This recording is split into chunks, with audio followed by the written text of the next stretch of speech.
Bueno, hoy nos metemos de lleno en uno de los discursos teológicamente más densos de todo el libro de Mormón. Estoy hablando del Sermón de Amulek en Alma 34, y es que es una verdadera clase magistral sobre la expiación, sobre el arrepentimiento y, en fin, sobre el propósito de la vida. Y fíjense, todo el argumento de Amulek, todito, gira en torno a esta idea monumental, la necesidad de un gran y postrer sacrificio. Esta frase es la llave, es el eje sobre el cual se construye una de las explicaciones más claras y potentes que vamos a encontrar sobre el sacrificio de Cristo.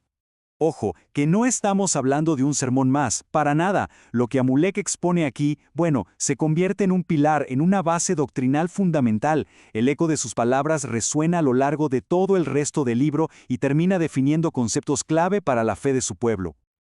Ok, entremos en materia. La primera parte la llamamos un discurso fundamental. ¿Por qué? Porque Amulek hace algo súper interesante. Nos lleva de hablar del proceso de la fe a mostrarnos cuál es su fundamento.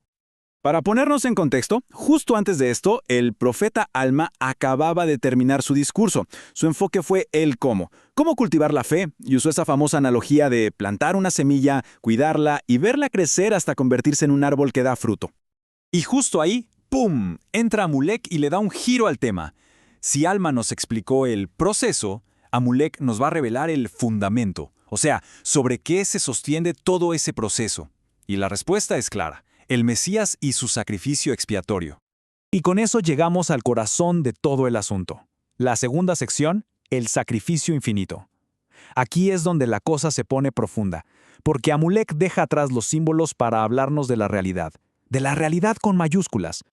Amulek lanza una pregunta que, para la gente de su época, era crucial. Pensemos que llevaban siglos bajo la ley de Moisés. Así que la pregunta era, a ver, todos estos rituales, los sacrificios de animales, que son símbolos, ¿pueden realmente salvar a la humanidad? Y su respuesta es un no rotundo. Y este contraste que vemos es buenísimo. Por un lado tenemos los sacrificios de animales. Eran símbolos temporales, ¿sí? Apuntaban a algo más grande. Eran como una sombra de lo que vendría, pero no tenían el poder para salvar por sí solos.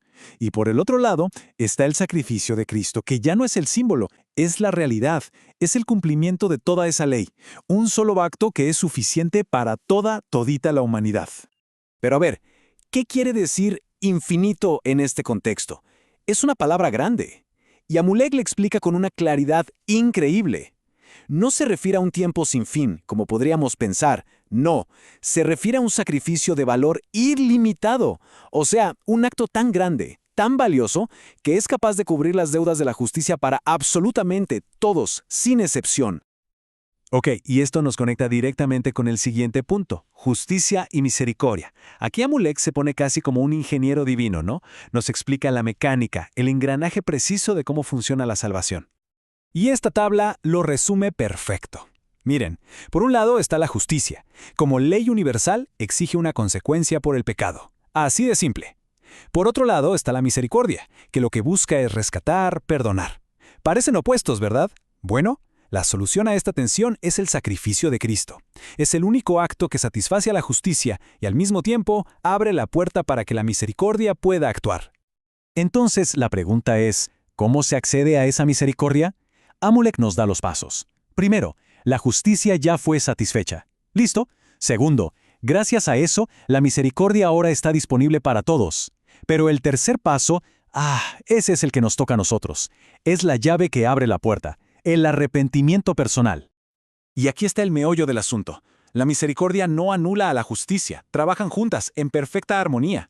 No es un rescate que ignore la ley, sino uno que la cumple de una manera superior. Pero claro, sin el arrepentimiento, la justicia simplemente sigue su curso. Bueno, ya vimos la parte más teórica, la doctrina pura. Ahora bajémoslo a la práctica, al día a día. Vamos con la cuarta parte, la oración del corazón. Y esto es clave, porque se trata del acceso universal a Dios, un tema que para la gente que estaba escuchando a Amulek era súper relevante. Amulek insiste, y usa la repetición para que quede clarísimo en que la comunicación con Dios no se limita a un lugar sagrado. Él dice, oren en sus casas, en lo privado. Oren en sus campos, ahí, en medio del trabajo diario y las preocupaciones. Incluso y muy especialmente, oren en medio de las adversidades, de las dudas y las dificultades. La conexión es personal, es constante. Y este mensaje era radical. Era una respuesta directa a la élite soramita a quienes habían echado a los pobres de sus sinagogas. Amulek les está diciendo, se equivocan. La oración sincera, la que sale del corazón, no depende de un edificio. Nadie la puede monopolizar. Es una conexión directa que atrae la misericordia de Dios. Y llegamos a la última parte del sermón, y es quizá la que suena con más urgencia de todas, la quinta parte, el peligro de posponer, con una advertencia muy clara. Esta vida es el tiempo para prepararse. La lógica de Amulek es como una línea de tiempo. Empezamos aquí, en la vida mortal, nuestro tiempo de preparación. Dejar las cosas para después, posponer el arrepentimiento, es un riesgo espiritual enorme, porque según él, al final de la vida, el estado del alma tiende a quedar fijado según las elecciones que hayamos hecho. Y aquí hay una aclaración doctrinal súper importante. Si alguien persiste en rechazar la influencia divina, el espíritu se retira. Pero ojo, no es que Dios lo castigue y se lo quite, es una consecuencia natural. La resistencia continua, pues simplemente agota esa conexión espiritual.